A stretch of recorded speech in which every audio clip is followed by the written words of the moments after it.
이 엑셀레이터의 역할에 대해서 사실 시장에서 뭐 말이 많잖아요. 맞습니다. 장점도 많고 단점도 많고 뭐 예를 들면 단점으로는 뭐 해주는 걸 비해서 과도한 지분을 요구한다. 근데 실제로 이 케이스는 도움이 됐던 거예요. 저희는 왜냐면 이제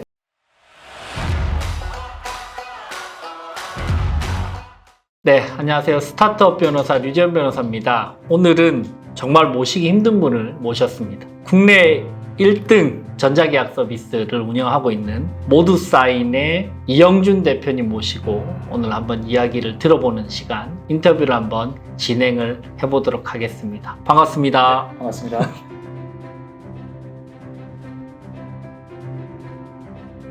멀리서 오셨죠? 네, 멀리서. 네. 맞습니다. 요즘 어떠신가요, 대표님? 항상 그렇듯 정신없이 보내고 있고. 최근에 신한은행이랑도 또 네, 신한은행이랑 또 계약을. 네. 그런 건 굉장히 큰 계약인 건 거죠.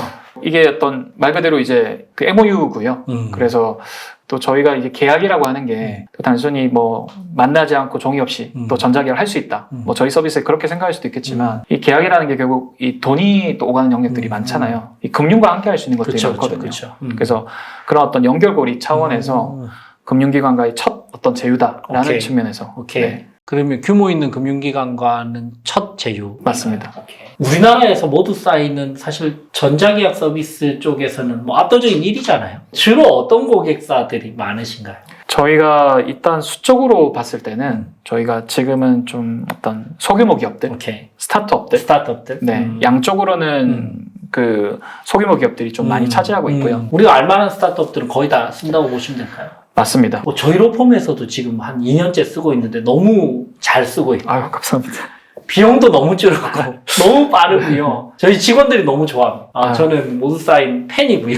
그래서 그 이영준 대표님 꼭 모시고 싶었는데 오늘은 뭐 모두사인의 뭐 홍보 이런 자리보다는 스타트업 대표로서의 어떤 이영준 대표님의 어떤 모습들, 고민들, 이게 저희 채널이 또 스타트업 분들이 많이 보시기 때문에 그런 부분들을 한번 이야기를 나눠보면 좋겠는데, 일단 서비스를 어떻게 시작하게 됐는지부터 한번 좀 설명을 해주시면. 기존에도 또 운영하셨던 서비스들이 있었나요? 모두사인은 지금 세 번째 서비스입니다. 그래서 원래 처음에 했던 서비스는 그 변호사와 의뢰인을 연결해주는 변호사 검색 서비스. 오케이. 진짜 시작을 했고요. 오케이. 지금의 약간 로톡처럼. 맞습니다. 오케이. 지금 로톡이라는 서비스가 꽤 많이 커 있고 네. 시장을 많이 지배하고 있는데 그래도 아이템을 보는 눈은 나쁘지 않았네요. 뭐 그렇다고 생각하고 그죠? 네. 지금 뭐 모두사인도 너무 잘 되고 있지만 사실 로톡도 시장으로는 그렇죠. 진짜 힘든 환경 속에서 잘 하고 있는 서비스니까. 맞습니다. 오케이. 그렇게 해서 이제 모두사인을 시작하게 되셨나요?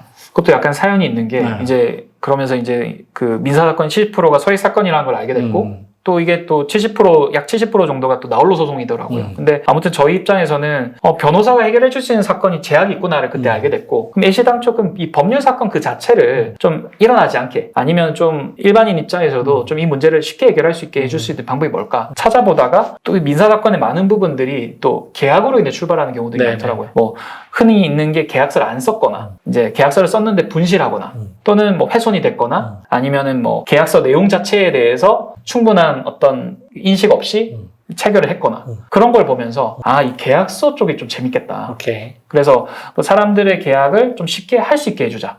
그리고 또 이게 보관이나 이런 부분들을 좀 더 안전하게 해줄 수 있게 해주면 어떨까 해서 저희도 이제 그런 어떤 많은 변호사분과 관계를 맺으면서 이런 아이디어를 얘기를 나누다가 계약서 같은 경우에 하나의 또 어떤 틀이 있으니까 그것들을 저희가 잘 조합해서 만들어줄 수 있지 않을까. 그래서 마치 어떤 뭐 챗봇에서 어떤 대화를 하듯이 계약 조건과 관련된 부분들을 되게 좀 어떤 진입장벽 낮게 친구한테 이렇게 얘기하듯이 내가 어떤 얘기를 해주면 자동으로 이제 계약서가 완성이 되고 그 계약서 완성된 계약서에 어떤 뭐 PC든 스마트폰이든 사인을 할 수 있게 해주면은 또 보관도 되니까 괜찮지 않을까라는 아이디어를 좀 가졌던 것 같아요. 그래서 이제 그 변호사 검색 서비스를 하면서 그 서비스도 함께 만들었어요. 그게 언젠가요? 그게 2015년. 15년. 네.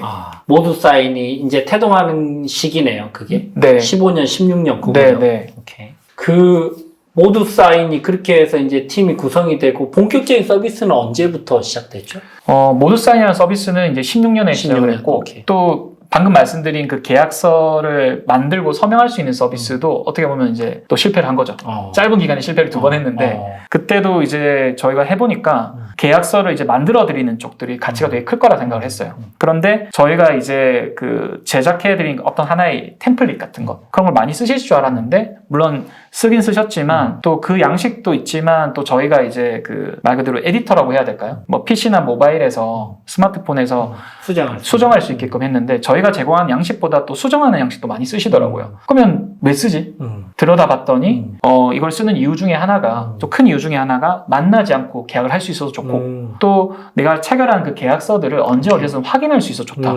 그걸 또 듣고 나니까 약간 좀 다른 생각이 좀 나기 시작하더라고요. 오케이. 네. 그러다가 저희가 이제 근데 이 아이템 두 가지를 가지고 이제 프라이머라고 하는 그 스타트업 초기 엑셀러레이터 투자를 받았는데 그러면서 이제 엑셀러레이터라는 곳에 투자를 받으면 그 멘토링을 받거든요. 그쵸. 투자사로부터. 그래서 저희 투자해 주신 그 프라이머 권도균 대표님과 이런저런 얘기를 나누다가 네네. 그때 또 어떤 그 도큐사인이라고 하는 또 해외 서비스 얘기를 해주시더라고요. 유명하죠.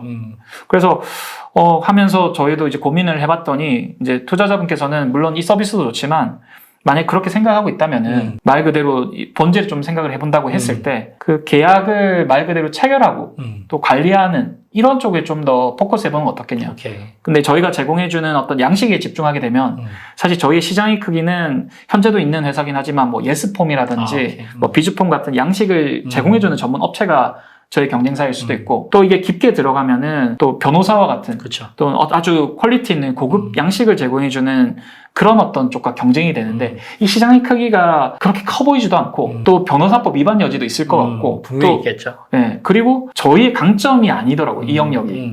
그래서 오히려 그러면은 이 전자계약 말 그대로 그 만나지 않고 종이 없이 계약을 할 수 있는 그 자체가 어떨까. 근데 시장을 또 보니까 충분히 이제 법적으로 전자계약을 할 수 있는데 다 종이로 하고 있더라고요.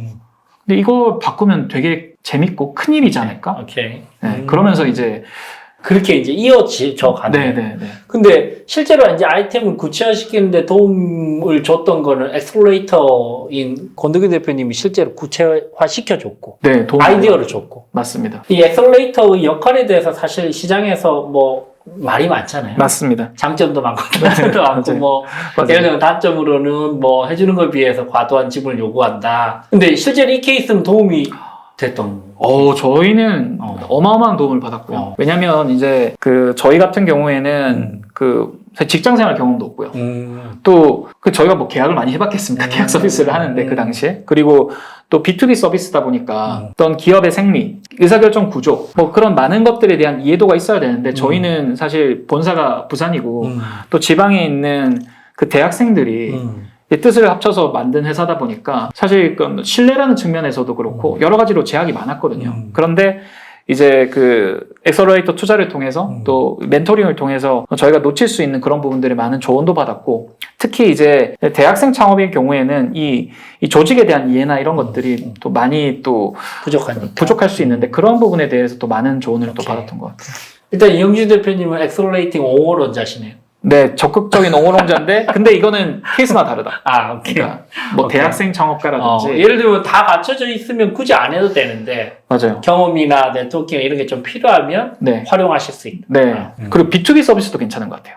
왜냐면 그 처음에 이제 B2B 서비스 같은 경우에는 고객을 확보하는 게 쉽지가 않거든요. 그러면 이제 제일 좋은 거는 소개를 통해서 가는 거잖아요. 그렇죠. 근데 저희 같은 경우에도 초기 고객을 확보할 때 특히 스타트업 고객 같은 경우에 이제 프라이머에 투자를 받으니까 프라이머 포트폴리오 사들 그리고 또 좋았던 게 사실 저희의 강력한 파워라고 생각을 하는데 일반적인 B2B 서비스들은 그냥 내부적으로 그냥 쓰이고 또 만약에 정말 좋으면은 입소문에 의해서 전파가 되잖아요. 오케이. 그런데 저희 서비스 같은 경우에는 항상 계약의 상대방이 저희 서비스 경험을 해요. 그러니까 전파력이 좋죠. 맞습니다. 인위적인 게 아니라 자연스럽게. 제가 정말 많은 클라이언트들을 소개시켜줬어요. 그럴 것 같아요. 정말 많은 사람들, 뭐, 예를 들면, 투자를 받으면 VC들, 뭐, 네. 그 상대방 피투자 기업들. 네. 이게, 이 서비스가 확장력이 어마어마하구나. 네. 왜냐면, 본인도 이제 해보면, 이게 좋거든요. 네. 그러니까 쌍방이라는 게 엄청난 장점이더라고요. 맞습니다. 약간 한계기도 하죠. 왜냐면 갑과 을 계약하는데 을이 갑한테 또 하기가 힘들거든요. 네. 그런 측면이 있지만 아무튼 거기에서 프라이머가 투자 계약을 저희 서비스 써주면서 프라이머 포트폴리오 대표님들이 다. 그 과정에서 전자계약을 경험하시고 아. 또 모드 사인을 경험하시고 그러면서 또 써주시고 그게 저희한테는 또 되게 좋았던. 첫 번째는 대표님이 어쨌든 그 법학 쪽에 발을 담그고 계셨던 분이라서 아이템 기가 막히게 잘 찾으셨고, 두 번째는 또 엑셀러레이터들이 제 역할을 한 순기능을 했던 케이스네요. 네, 근데 여기서 세 번째는 또 전자서명법이 개정이 되잖아요. 맞습니다. 그게 개정이 안 되면 이게 아직도 이게 그 서명이 있냐라고 이제 따지고 들 텐데, 네. 이게 약간 뭐 이 운이 이렇게 대표님 주위로 이렇게 계속 모이나 봐요. 그쵸. 제가 종교는 없는데 그게 2020년도 개정됐었나요? 2020년 12월에 이제 그죠? 네, 시행이 네. 됐죠. 네. 그 설명을 좀 잠깐 해주시죠. 이게 아직도 지금도 제가 이제 카이스트 MBA에서 공부를 하고 있는데 아직도 저 모드 사인 이야기를 하면 그게 뭐 효력이 있어 똑같은 이야기를 해요. 간단하게 좀 설명을 해주시죠. 네, 사실 뭐 전자서명법 개정이 엄청난 큰 역할을 했냐에 있어서는 직접적으로는 또 아닐 수 있는 것 같아요. 이제 너무 잘 아시지만 저희의 어떤 계약이라고 하는 게 특별한 어떤 형태나 형식을 요하기보다는 말 그대로 당사자의 승낙에 의해서 법적 효력이 발생을 하지만 네. 근데 그럼에도 불구하고 이 전자계약과 관련된 어떤 근간이 되는 법이 전자서명법인데 그렇죠. 여기서 이제 그 전자서명을 할 때 예, 이제 이름이 바뀌었지만 공인인증서를 사용하게 할 경우에 확실한 효력을 보장해 줬거든요. 그럼 사실 계약이라는 건 되게 중요한 거다 보니까 다른 쪽도 법적 효력이 있지만 이왕이면은 확실한 효력을 주는 공인인증서를 통한 공인전자서명을 쓰는 게 오케이. 합리적인 선택이었던 거죠. 그렇다 보니까 반대로 공인증서 외에 다양한 전자서명 방식들은 차별을 받는 형태였는데 이게 이제 전자서명법 개정을 통해서 뭐 부인 방지효라는 뭐 용어가 있긴 하지만 그런 것들이 이제 차별적이지 않고 다 동등하게 가게 되면서 그래서 이제 공인증서가 아니라 공동증서라는 이름으로 바뀌기도 했고 그런 형태가 되면서 이제 그 기업의 입장에서도 손쉽게 똑같은 효력이면은 그래도 편한 걸 또 선호하게 되잖아요. 그래서 그런 측면에서 많은 또 인식 개선이 이루어졌다는 게 저희한테는 또 중요한. 정리를 해보면 기본적인 대원칙은 민법상 형식을 불문하고 합의만 있으면 효력은 다 인정됩니다. 이게 기본이고요. 그래서 사실 전자서명법이 개정되든 안 되든 원래 인정돼야 되는데 전자서명법 상으로는 개정이 되면서 이게 꼭 공인인증서가 아니더라도 전자적인 방식으로 서명을 하는 게 기명날인과 동일하다는 효력을 명시적으로 인정해버렸고요. 이게 이제 대박인 건 거죠. 그리고 이제 전자문서 및 전자거래기본법이죠. 을 통해서 실질적으로 기명날인한, 서명날인한 문서 자체도 효력이 또 명시적으로 인정되니까 이거는 완전히 1단, 2단, 3단이 전부 다 효력이 보장되는 거죠. 맞습니다. 그러면서 지금은 사실은 모드 사인으로 전자서명하는 것이 실제로 페이퍼로 사인하는 거랑 전혀 다르지 않다. 완전히 똑같다. 맞습니다. 라고 이제까지 이야기를 할 수 있을 것 같습니다. 그러면서 이제 도와줬네요. 또 한 번. 아이템의 피보팅을 통해서 한번 업그레이드를 하셨고, 엑셀러레이팅 업체를 잘 만나서 또 유명한 업체시죠. 워낙 유명한 업체를 잘 만나서 또 도움 받으셨고, 법까지 개정이 됐고. 맞습니다. 그러고 나서 이제 투자가 들어오네요. 그러니까 그 전에 이제 그런 어떤 저희 표현 우주의 기운이 이렇게 왔고, 이제 한 번 방점을 찍었던 게 코로나. 네 번째 천우는 또 코로나. 이거 뭐지? 여기 이제 또 코로나까지. 네. 만나지 못하니까. 네. 아무래도 맨날 그 MOU 체결할 때 만나서 악수하다가 네. 그때부터 이제 악수 안 하기 시작했죠. 네. 그러면서 네. 이제 본격적으로 전자서명이 필요하다는 인식이 이제 확산되네. 맞습니다. 그때 이제 실제로 이제 매출이나 클라이언트 수도 막 올라갔나요? 네, 저희가 뭐 완전히 어떤 인과관계 분석은 사실 하기 힘든 게 그때 저희 BM도 바뀌고 뭐 인원도 늘어나고 막 여러 가지 변화가 있긴 했지만 확실히 어떤 그 니즈 자체가 커졌던 건 명확했던 것 같아요. 상황 자체가 만나지 못하는 상황이었기 때문에 그럼 거기서는 할 수 있는 게 전자계약밖에 없었거든요. 그렇죠. 네. 재택도 많이 했고. 네. 원래라면 회사에 퀵을 보냈었어야 또 재택을 하고 있으니까. 맞습니다. 모두 쌓이는 우주의 기운이 있네요. 그렇죠. 너무 그래서 좀 걱정되는 게 네. 앞에 너무 많이 받아서 네. 앞으로가 좀 걱정이에요. 알겠습니다. 네. 자, 간단하게 말했을 때 모두 사인 활용하시면 이런 세 가지가 달라진다. 어떤 게 있을까요?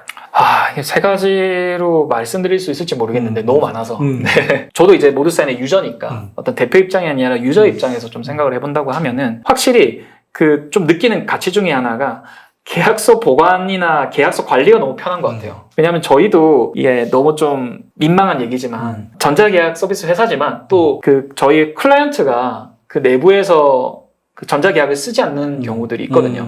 그럼 또 종이계약도 사실 어쩔 수 없이 해야 될 때가 있어요. 예를 들어 인사팀이 도입했는데 회사들 거래를 담당하는 뭐 법무팀이나 구매팀은 여전히 종이계약을 쓰고 있을 때 그럴 때 이제 저희도 종이계약서나 이런 것들이 여전히 좀 존재하는데 관리가 안 돼요. 예를 들면 뭐 저도 이제 사내법무실에 네. 꽤 있었는데 네. 사내법무실 같은 경우에는 그걸 전부 다 페이퍼화해서 네. 실제로 이제 검정색 철을 통해서 5년 동안 보관을 하고 네. 그 중에 한 2, 3년 지난 것은 별도의 또 사무실 이 보관소에 또 안에 넣고 그걸 5년이 또 지나면 그걸 또 폐기를 하고 이 짓을 하고 있었거든요. 제가 했거든요. 근데 모두 사인은 그냥 클라우드로 다 보관이 되죠. 맞습니다. 그 다음에 사인했던 시간 다 맞습니다. 확인되고 맞습니다. 너무 편해요. 그러니까 예전에는 각 가정들이 다 분리가 돼 있었거든요. 뭐 예를 들어 계약서 처음에 만들 때 워드나 뭐 한글이나 이런 전자문서로 사실 만들잖아요. 근데 전자문서로 만들어서 이걸 또 체결을 해야 되니까 이걸 또 출력을 해요. 전자문서에서 종이문서로 한번 가고 또 이걸 가지고 뭐 대면을 하거나 비대면으로 이제 사인을 하거나 도장을 찍겠죠. 또 이걸 또 언제 확인을 해야 되니까 또 많은 회사에서 이것도 스캔을 해요. 그렇죠. 스캔을 해서 또 보관도 하고 또 종이는 종이대로 또 이렇게 분류를 해서 보관을 해야 되고 이 과정 하나하나가 다 단절되어 있고 너무 귀찮은 일인데 사실 모두 사인을 쓰면은 그냥 계약을 체결함과 동시에 이 전체의 과정이 그냥 한 번에 다 해결이 돼 버려요. 별도의 어떤 행위를 할 필요가 없죠. 첫 번째는 계약서 관리가 편하다. 네. 두 번째는 어떤 게 있을까요? 뭐 너무 또 당연한 얘기일 수 있긴 하겠지만 정말 이 만나지 않고 계약을 할 수 있다라는 가치도 너무 또 좋은 것 같아요. 빠르다. 네, 빠르게 계약을 체결할 수 있다. 빠르다. 네. 세 번째는 어떤 게 있을까요? 전체를 포괄하는 내용이긴 하겠지만 사실 이 계약 과정에서 작게든 길게든 정말 많은 시간이 소요되고 또 이 과정에서 이 시간도 하나의 또 비용이잖아요. 비용이죠. 알게 모르게 저희의 생산성을 다 막 가져가는 부분들이 너무 많은데 전자계약을 하게 되면서 이런 부분들이 효율적으로 제가 낭비할 수 있는 제가 놓칠 수 있는 그런 부분들을 다 이제 챙겨주니까 사실은 훨씬 더 좀 생산성 있게 생산성이 높아진다. 네. 실제로 비용도 많이 절약되고요. 네, 맞습니다. 저희가 이제 계약을 체결했다면 기존의 예를 한번 생각을 해보시죠. 계약을 체결한다. 제가 이제 출력을 해서 저희 직원들이 이제 도장 찍어서 그리고 A사에 보냅니다. 두부를 보내고요. 자, 퀵 비용 15,000원. 저쪽에서 다시 두부를 받아서 도장을 찍어요. 그리고 그걸 스캔해서 이메일로 보내준 다음에 원본은 또 퀵으로 보내줘요. 그러면 일단 3만원. 맞습니다. 그거 세이브 되는 건 거죠. 명확하게 세이브되죠. 네, 세이브 됩니다. 돈 이제 다 네. 세이브 되고, 비용 세이브 되지만, 시간도 세이브 되고, 스캔하고 이런 짓 안 해도 되고, 킥 안 불러도 되고, 그죠? 맞습니다. 이런 부분들. 맞습니다. 알겠습니다. 저도 이제 실제로 이제 유저로서 그런 부분들 너무 편하고 플러스 알파로 제가 생각하는 법률가로서의 가치는 실제로 계약 체결 가능성이 높아집니다. 맞습니다. 실제로는 계약을 체결해야 되는 타이밍에 상대방이 이거 너무 귀찮은데 굳이 체결해야 될까요? 그냥 뭐 이메일로 남기고 마시죠 라고 하면 제가 막 억지로 체결시키기가 굉장히 힘들었어요. 맞습니다. 요새는 모두 사인 쓰시죠. 맞습니다.